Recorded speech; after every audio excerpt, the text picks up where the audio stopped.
Segundo livro das Crônicas, capítulo 29. Irmãos, Ezequias é o 14º rei da dinastia de Davi, no Reino do Sul. E a sua história, ela é uma história extraordinária, porque nós podemos colocar Ezequias entre os 4 maiores reis da piedade na monarquia no Antigo Testamento. Asa, Josafá, Ezequias, e a gente talvez possa dizer que ele só perca para Josias, que foi o último reformador na história da israelita. A sua história é contada no segundo livro dos Reis, é contada também pelo cronista, com muitos detalhes adicionais. Para quem não sabe, o livro das Crônicas foi escrito depois do cativeiro para orientar os que estavam na Babilônia acerca das promessas de Deus com relação à vida do seu povo.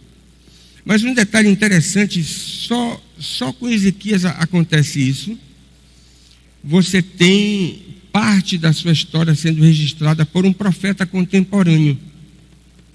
Isaías, no capítulo 36 até o capítulo 39, registra o segundo episódio relacionado com a história desse grande rei. Olhando para todo o registro bíblico, nós podemos dizer que a vida de Ezequias, ela é contada pelos escritores sagrados com base em 4 fatos muito marcantes da sua vida. O primeiro fato é o fato da renovação da aliança, assim que ele começa a reinar. O segundo fato é o assalto que ele experimentou no 14º ano do seu reinado, com aquela ameaça da Síria através de Senaqueribe, que você conhece a história também. O terceiro fato foi a sua doença terminal. Ele foi acometido subitamente de uma enfermidade que a gente não sabe dizer muito bem qual foi. E o quarto fato foi a sua reação diante de uma visita inesperada de uma embaixada da Babilônia, que veio prestar condolências ao rei que havia se recuperado. E ele se comportou mal. Nós vamos ver aqui as lições relacionadas com esse último episódio. Na quarta-feira, sobre a renovação da aliança, a lição foi a seguinte: ninguém é tão jovem e nunca é tão cedo para se assumir votos de consagração. Esse negócio de dizer que jovem é assim mesmo, né? Cabeça de vento, pode viver de forma mundana, é jovem. Essa ladainha nunca me convenceu, porque eu fui jovem também. Mas não apenas isso, você não pode fundamentar as suas convicções em base nas experiências pessoais. Mas as Escrituras nos dizem repetidamente que nós temos jovens extremamente consagrados a Deus. E muitos jovens. Um dos jovens é Ezequias. Você prestou atenção no versículo 1 do texto que nós lemos? Com quantos anos ele estava quando começou a reinar? Ele reinou um período de corregência com seu pai, Acais. Mas ele começou a reinar com 25 anos. Tem quantos anos, Léo? Bora apertar agora aqui o candidato a genro, né? É a hora. Quantos anos? 22? Hein? 20? Então ainda dá para a gente dar umas calibradazinhas, né? Ezequias estava com 25. 25 anos. Ele poderia dizer assim: bem, mas agora que eu comecei o meu reinado, vamos pensar nesse negócio de consagração mais para frente. Ele disse: não, é já. Negócio de deixar para depois, procrastinar decisões. E você pode ver no verso de número 3 que no primeiro ano do seu reinado, ele renovou a aliança. Preste atenção, todas as vezes que você tem essa expressão renovação da aliança no Antigo Testamento, significa dizer que a geração que está envolvida nessa renovação da aliança chegou à conclusão de que haviam se desviado de Deus e agora precisavam firmar novamente um pacto de fidelidade para com o Senhor. Então é reavivamento, renovação da aliança. E você pode observar que ele fez isso, celebrou a Páscoa. Olha que coisa interessante. A Páscoa é a maior data do calendário judaico do Antigo Testamento. Simboliza nada menos do que a libertação do Egito. E o povo tinha largado de mão essa data tão significativa. Já imaginaram uma pessoa se esquecer no calendário da data mais importante do ponto de vista da história espiritual do próprio povo de Deus? Isso é uma coisa incompreensível. E Ezequias vai novamente celebrar a Páscoa como não se celebrava desde os dias de Salomão. É o que diz o texto. E mais ainda, ele vai reorganizar, reestruturar, restaurar o ministério sagrado. Como é que pode a igreja sem ter um ministério reorganizado? Os levitas trabalhando, os sacerdotes exercendo suas funções, o culto sendo mantido corretamente. É um negócio também quase que incompreensível. E você vai ver que Ezequiel vai fazer isso. Agora preste atenção. Ele tinha um enorme passivo para superar. Ele recebeu uma herança terrível de Acaz, o seu pai. A nação estava empobrecida, oprimida pela Síria e mergulhada na mais profunda idolatria. Como é que ele vai vencer tudo isso? Um grande desafio. Segundo, veja aí do verso 5 ao verso 8 do texto que nós lemos. Você quer reforma mesmo? Reforma se faz com convicção de pecados. Não existe nenhuma reforma que tenha acontecido na história, nem na história bíblica, nem na história da igreja, sem convicção de pecados. Você não tem aqui nenhuma empreitada triunfalista da parte de Ezequias. Esse tipo de coisa não leva a lugar nenhum. Reforma se faz com convicção de pecados. Terceiro, ele começou a reinar sozinho em 715. Se você tem na sua cabeça a cronologia bíblica, 715. Fiz a pergunta ao Bernardo, acertou na mosca na quarta-feira. O que é que isso nos traz à mente?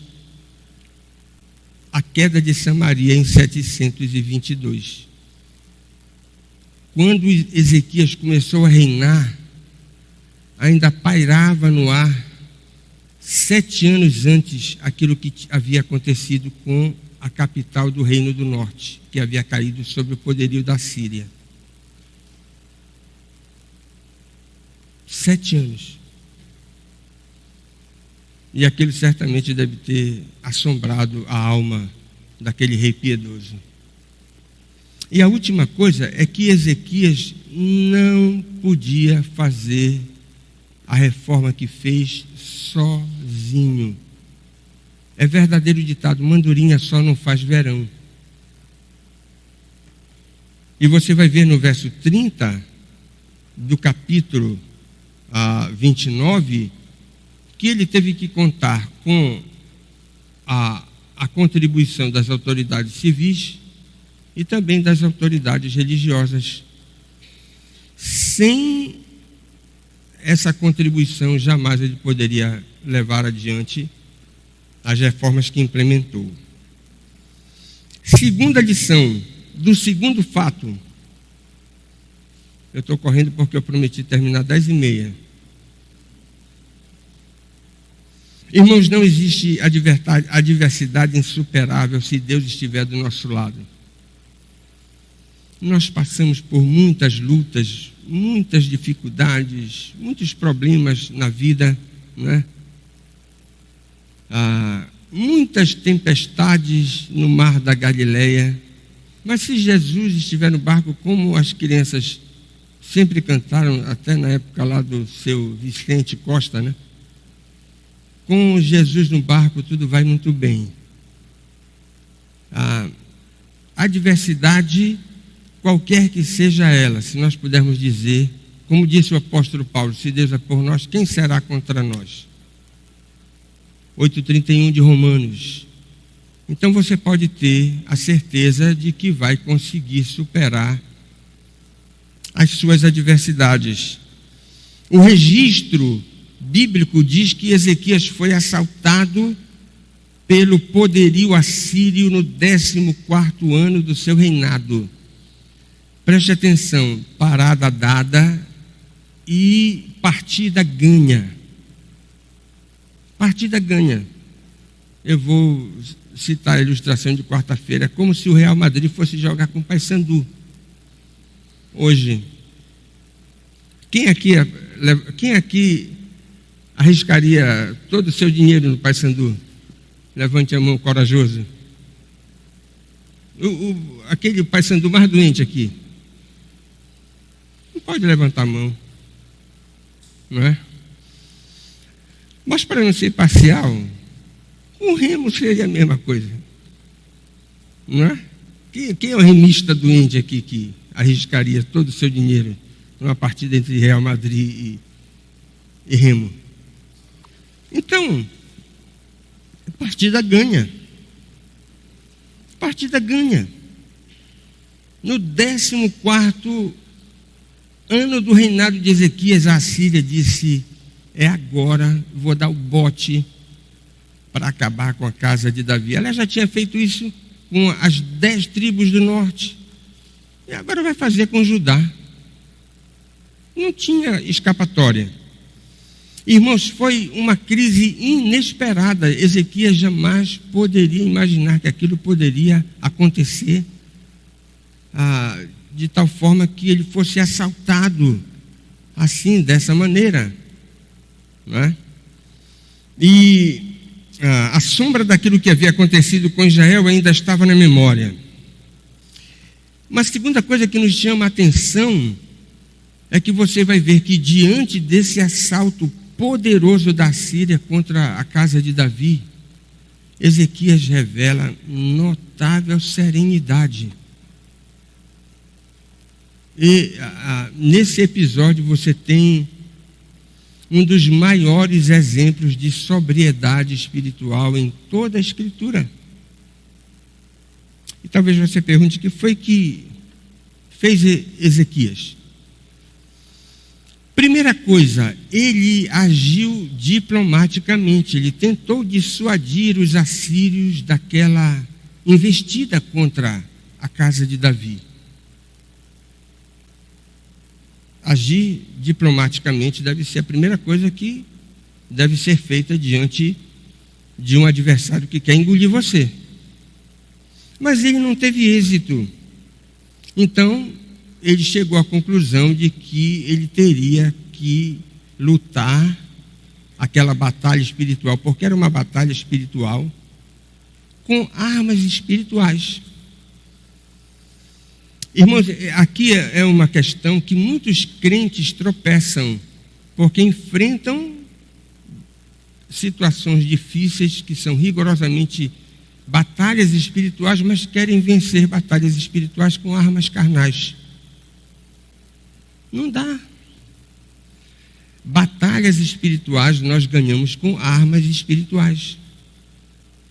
E o que foi que fez Ezequias? 3 coisas. Primeiro, ele se humilhou, ou seja, reconheceu a sua própria fragilidade, a sua própria carência, a sua própria impotência, né?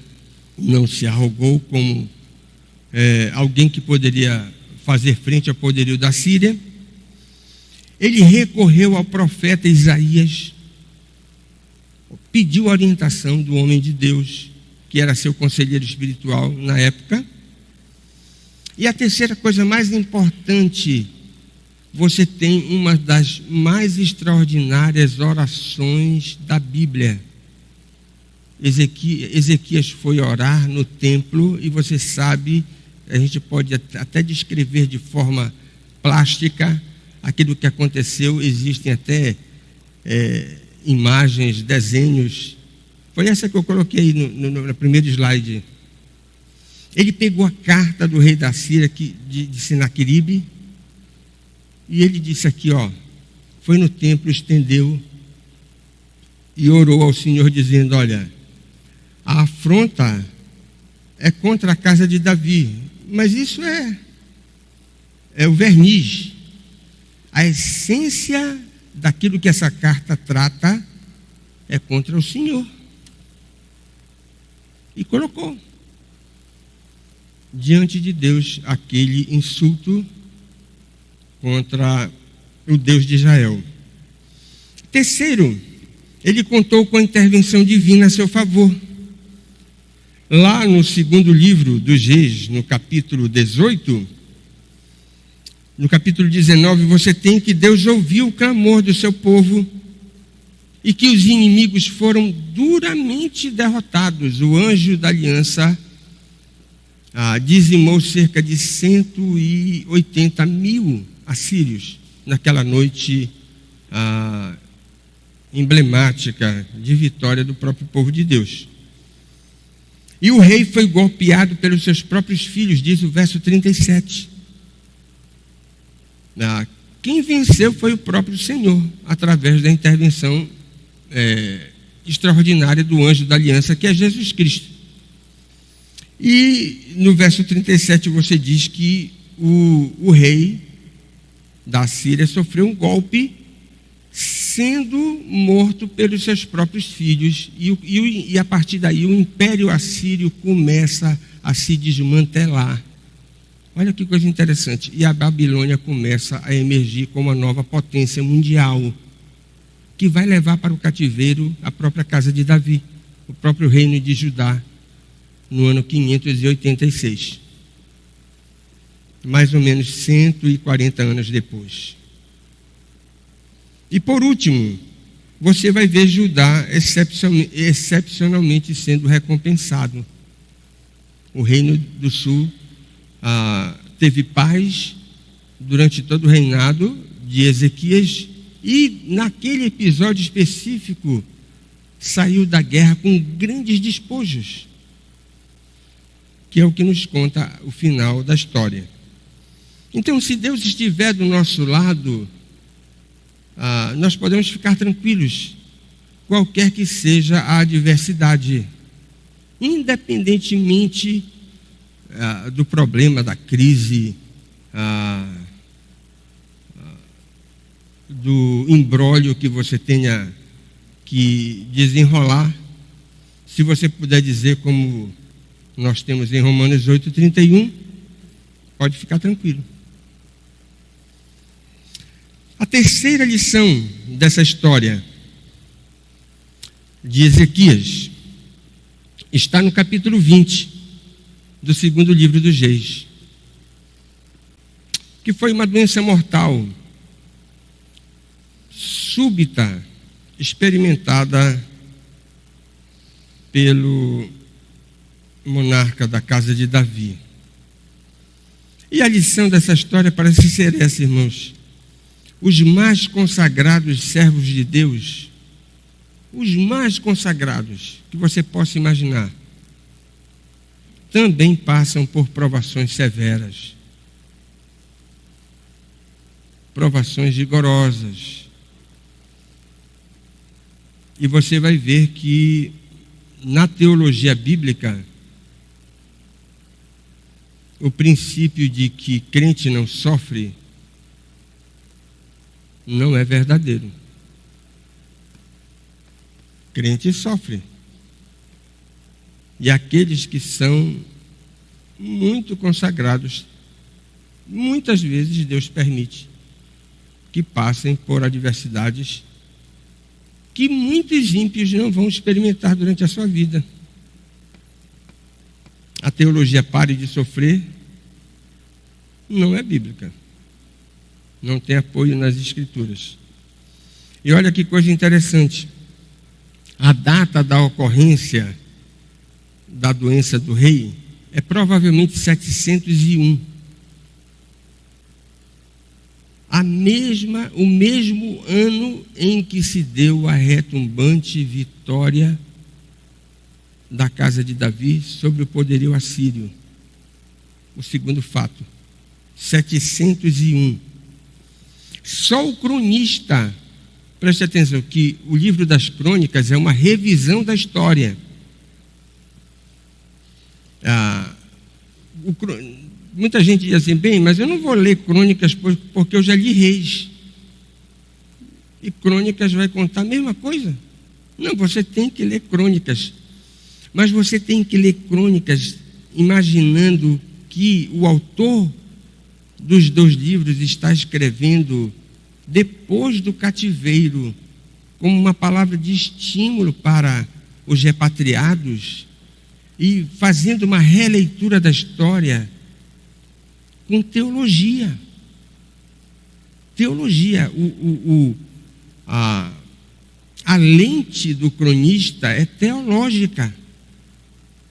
É por isso que ele deixa de lado a casa de Israel. Ele não fala dos reis de Israel. Só trata da dinastia da casa de Davi. Só trata dos reis de Judá. Ele não está interessado em histórias de apostasia. Ele quer falar da linhagem com quem Deus tem compromisso.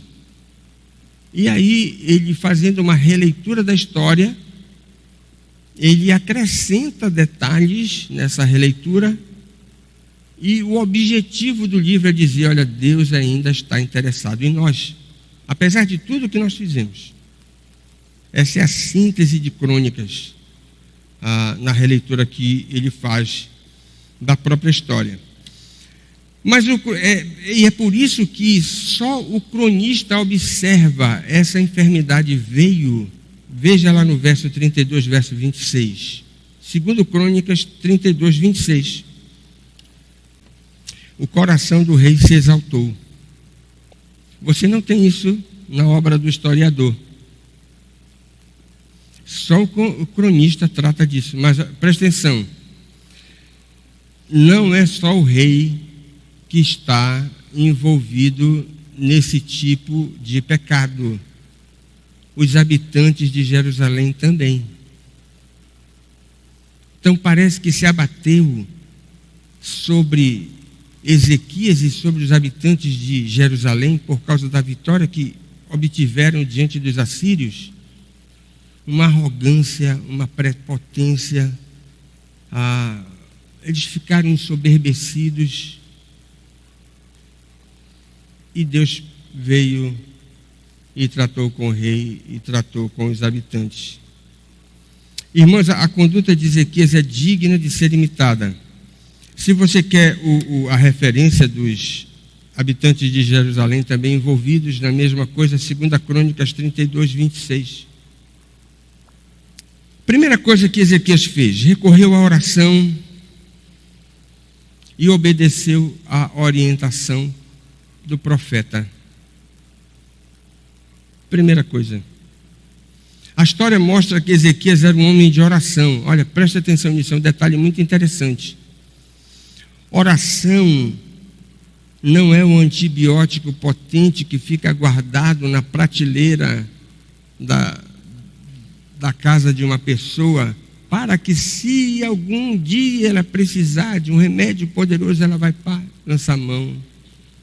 Ezequias não usa a oração dessa maneira.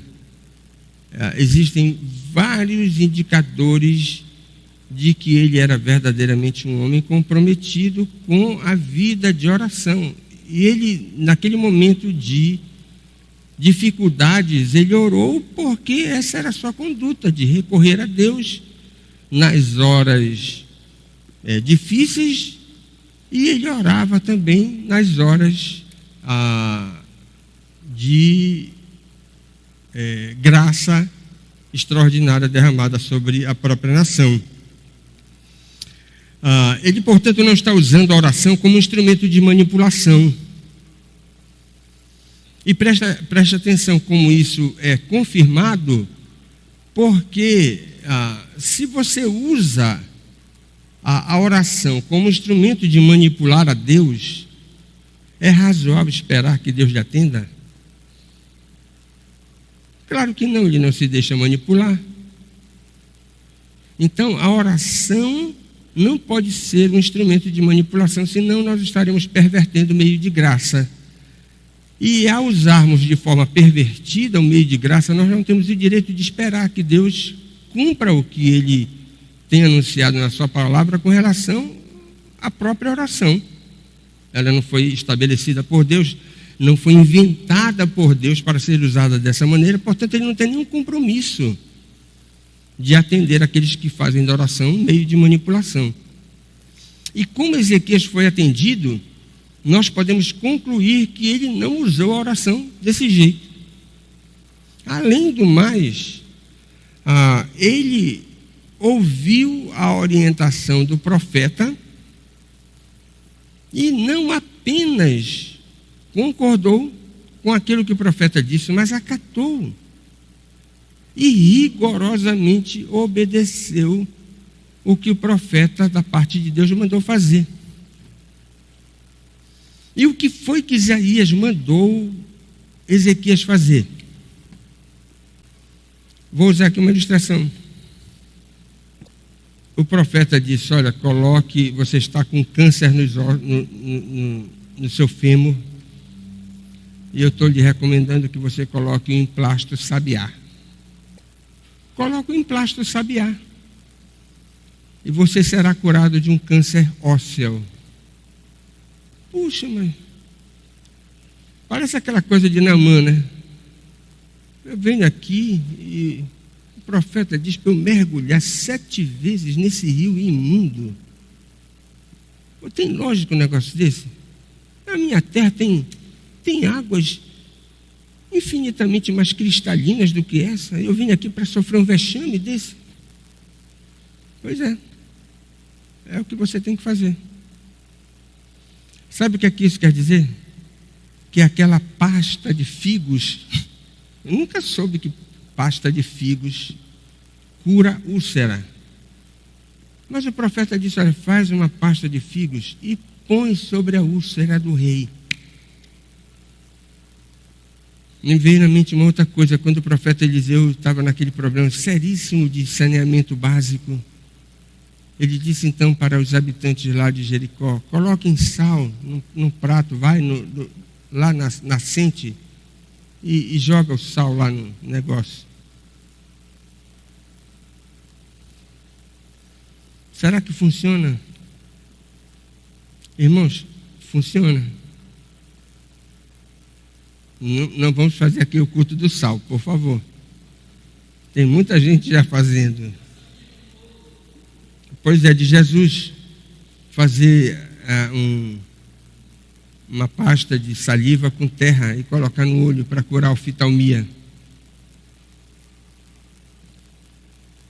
Né? Foi o que o profeta mandou que o rei fizesse, e o rei foi curado. Porque apesar do remédio ser estranho, tinha o carimbo, estava autenticado como sendo a indicação de Deus para trazer a bênção da cura para o monarca. Obedecer é melhor do que sacrificar, diz o profeta. Não havia nada de mágico, portanto, naquela pasta de figos, no verso de número 7. A segunda coisa que você vê nesse episódio é que Ezequias pediu socorro na sua fraqueza espiritual. Olha que detalhe interessante. Um gigante, do ponto de vista espiritual, de todos aqueles personagens que aparecem no Antigo Testamento, um dos 4 grandes reis, excetuando-se, claro, Davi e Salomão, da história da monarquia. Mas ele está tão debilitado na sua fé, e ele não tem cerimônia, ele não tem vergonha de demonstrar a sua carência espiritual e, na sua sinceridade, pedir um sinal da parte de Deus de que ele será verdadeiramente curado. Preste atenção, você não tem o direito de pedir um sinal de Deus para qualquer coisa se verdadeiramente você não se humilhar como Ezequias se humilhou. Não é? Preste atenção, nós temos o direito de copiar algumas atitudes de servos de Deus nas Escrituras, se e somente se nós cumprirmos as condições espirituais que esses personagens demonstram no determinado episódio que nós estamos lendo. Então Ezequias estava profundamente humilhado. E ao receber a notícia que ele seria sarado, na sua fraqueza ele pediu que Deus lhe sinalizasse de forma objetiva. Deus, que conhece o coração, nosso coração, e sabe da nossa sinceridade, e conhecia perfeitamente o coração de Ezequias naquela situação, disse: você vai receber o sinal. Eu coloquei aqui, parece que naquele momento Ezequias agiu como aquele camarada necessitado que se apresentou diante de Jesus e disse para Jesus: ajuda-me na minha falta de fé. Ajuda-me na minha falta de fé. Marcos capítulo 9, verso 24. O rei estava débil, mas ele não era descrente. Se você concluir isso, você vai estar errado, porque você vai jogar fora João Batista, que preso mandou emissários para Jesus perguntar se ele era mesmo o Messias. Ele pediu socorro naquele momento em que estava fraco. A história de João Batista você tem em Lucas 7, versos 18 e 19. E você quer ver a grandeza, a espiritualidade excepcional desse rei? Depois que verdadeiramente se cumpriu a palavra de Deus na vida dele, ele compôs um dos mais belos salmos que você tem nas Escrituras. Só o profeta Isaías registra isso, no capítulo 38 do seu livro. Abra lá para você ver. O historiador não conta que Ezequias compôs um hino. Nem o cronista, que está fazendo uma releitura da história, tendo a lupa da espiritualidade na mão, também registra a composição desse cântico maravilhoso, no capítulo 38 de Isaías. E olha o que é que ele diz nesse salmo. Ele descreve com todas as letras a sua fragilidade, em muitos sentidos, mostrando a sua excepcional humildade. Ele registra a sua luta espiritual através da oração e também interpreta positivamente a provação que Deus lhe permitiu passar. Que coisa maravilhosa! Essa é a divisão natural desse poema composto pelo rei. E diante de todo esse cenário, aí você pode perguntar: bem, mas no que deu essa história? De um rei com uma população ensoberbecida, o rei caindo doente e passando por todo aquele turbilhão, né, toda aquela aquele pilão da parte de Deus, né? Um tratamento rigoroso com ele e com os habitantes de Jerusalém. E a pergunta é: qual é o resultado disso? Irmãos, preste atenção. Nós não podemos esperar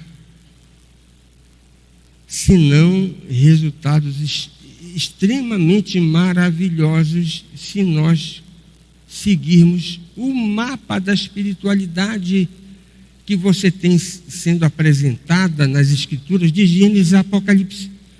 Ezequias apenas reproduz aquele tipo de espiritualidade que nos convém imitar. E se você conseguir copiar isso, você tem o direito de esperar as coisas mais surpreendentes da parte de Deus. E o que foi que aconteceu? O verso 6 nos mostra aí. Deus acrescentou mais 15 anos à vida do próprio rei. E lhe prometeu uma proteção vitalícia contra os assírios. Esse é um detalhe interessante.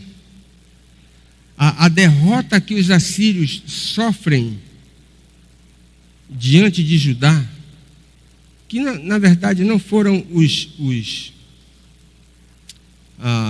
soldados da casa de Davi que derrotaram, foi o anjo da aliança.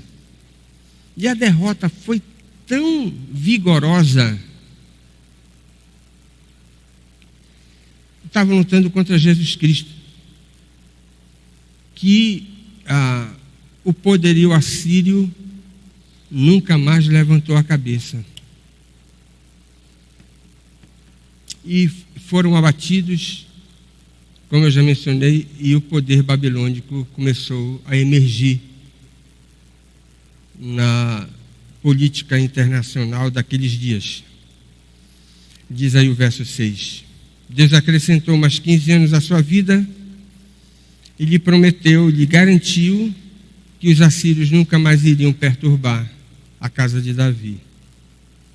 O quarto e último episódio da história desse rei tem a ver com a visita de uma embaixada da Babilônia. E o que é que nós podemos aprender desse episódio? Um dos grandes desafios da caminhada com Deus é não repetir os mesmos pecados. Há pecados de estimação. O cronista dedica apenas um verso para tratar deste quarto fato, segundo Crônicas 32, 31.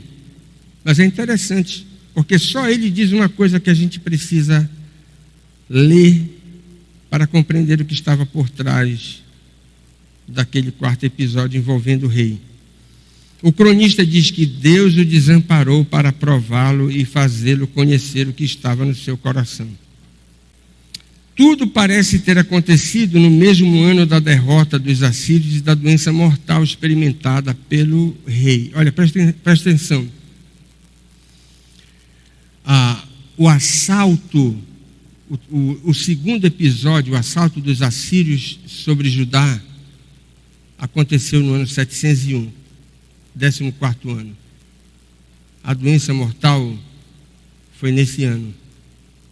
E a visita da Babilônia também nesse ano. Os babilônicos vieram, o texto diz, para oferecer condolências para o rei que havia se recuperado daquela enfermidade mortal. Algumas observações. A prova disso está no verso 2 Reis, capítulo 20, verso 12. Nesse tempo, diz o historiador. Primeira coisa que nos chama a atenção: Ezequias não tinha a menor necessidade de receber com pompa e circunstância e demonstrar aquela extraordinária simpatia por aquela embaixada babilônica. Poderia fazer como era o costume da época, recepcionar e receber as condolências, né? Os votos de felicitação pela recuperação, como chefe de Estado, e depois despachar a comitiva para que pudesse ir embora. Apesar de ser uma atitude muito comum no mundo antigo, para demonstrar força, o poderio de Judá não residia na sua capacidade de financiar um grande exército. Ele recebeu a comitiva e mostrou toda a sua riqueza. Não tinha necessidade disso. Para dizer, olha o meu poder. Não tinha necessidade disso. Por outro lado, isso era feito para que as potências estrangeiras fossem sensibilizadas para fazer aliança com aqueles que tinham dinheiro. E aí vem novamente a orientação. Ezequias não precisava disso, porque quem venceu a batalha contra os assírios não foi o dinheiro, não foi a espada, não foi o número de soldados. Quem venceu a batalha foi o anjo da aliança que estava do lado da casa de Davi. E sabe qual é o detalhe mais horroroso da história?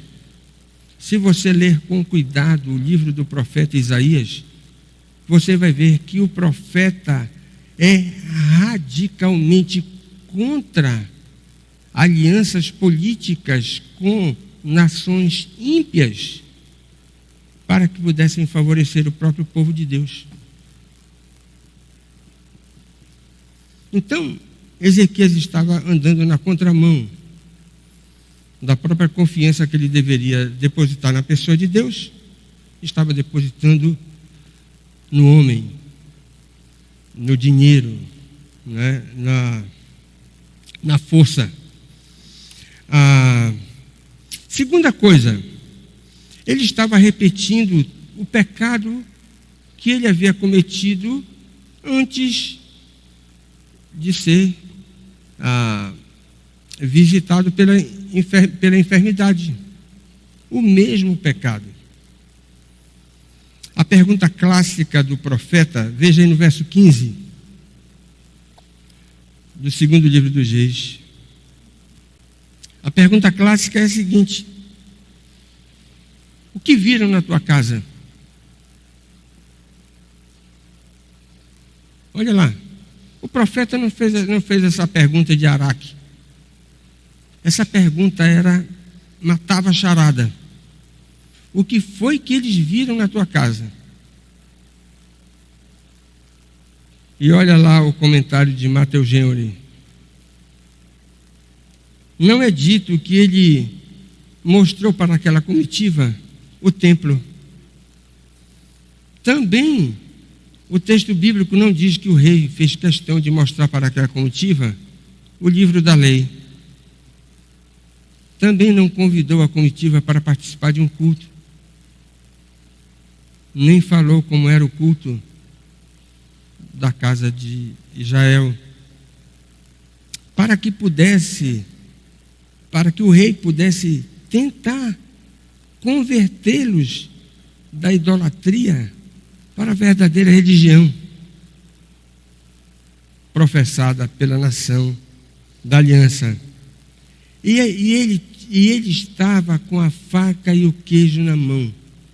Ele tinha toda a oportunidade para fazer isso, diz Mateus Genori, e perdeu a oportunidade de pregar o evangelho para aqueles pagãos. O que foi que eles viram na tua casa? O que eles não viram foi o testemunho de Ezequias com relação à fé. Faltou. Ele mostrou o palácio, mostrou a riqueza, talvez os seus despojos, mas não falou nada do seu compromisso com o Senhor.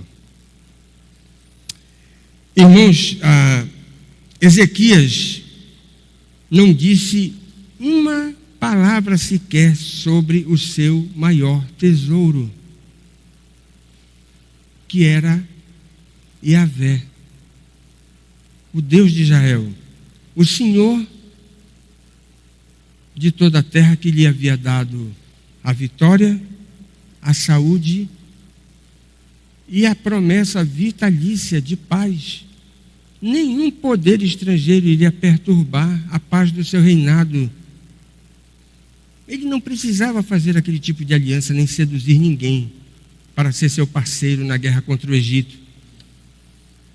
E eu repito, ainda porque o profeta Isaías, que era seu conselheiro, era radicalmente contra essa aliança com o Egito. O Egito é um bordão de cana quebrado. Como é que você vai se apoiar num bordão de cana quebrada, diz o profeta? Não havia a menor necessidade. Mas olha, aqui nós temos uma lição preciosíssima da parte de Ezequias. Nós podemos repetir aqueles pecados que são nossos pecados de tronco. Talvez o de Ezequias fosse esse, né? Quais são os pecados de tronco? Você já decorou?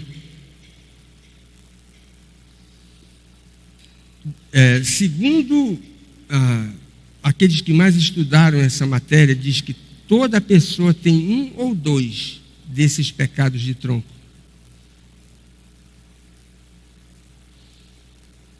Primeiro, orgulho. Segundo, inveja. Terceiro, ira.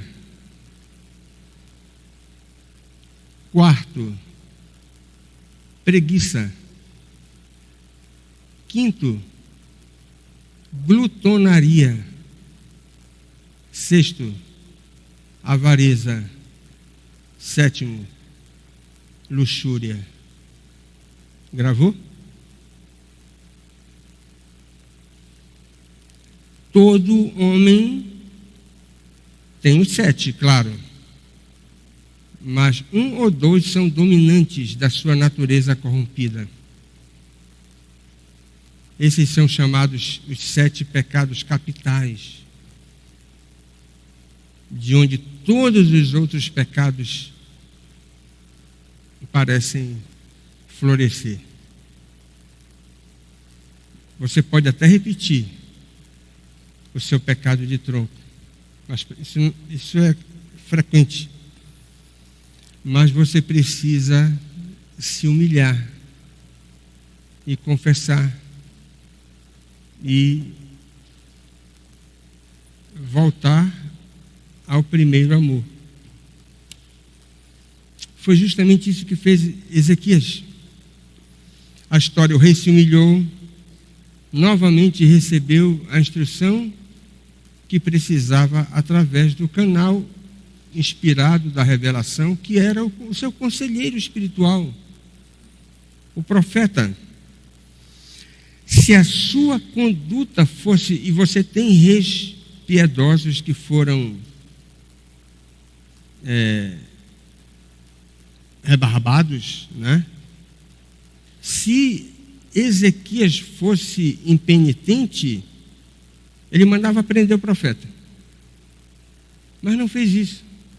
Ele acatou a mensagem do profeta e como sendo a palavra vindo verdadeiramente da parte de Deus.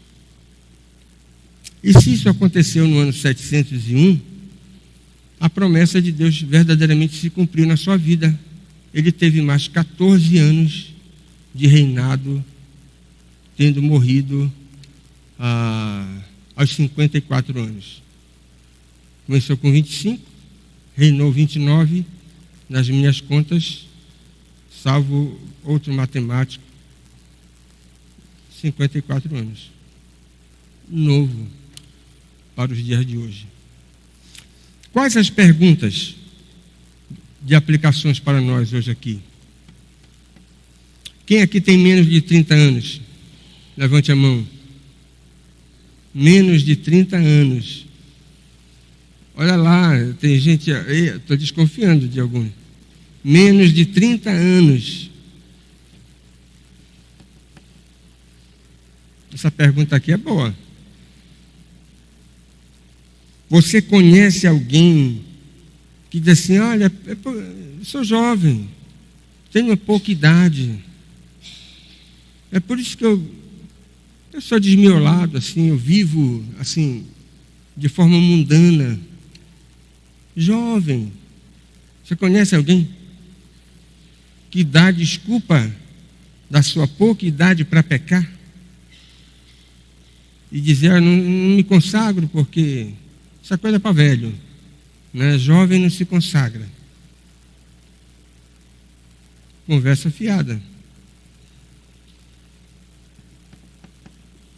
Segunda coisa, quem aqui está precisando de um grande livramento? Olha, eu estou precisando, estou passando por uma situação complicada, um checkmate, uma encruzilhada. Tenho uma receita para você. Essa receita nunca falhou. A receita de Ezequias. Essa receita é poderosa. É eficaz. E por último, o seu coração está orgulhoso de alguma coisa? Ou por algum outro pecado capital? Que Deus nos abençoe e aplique isso aos nossos corações.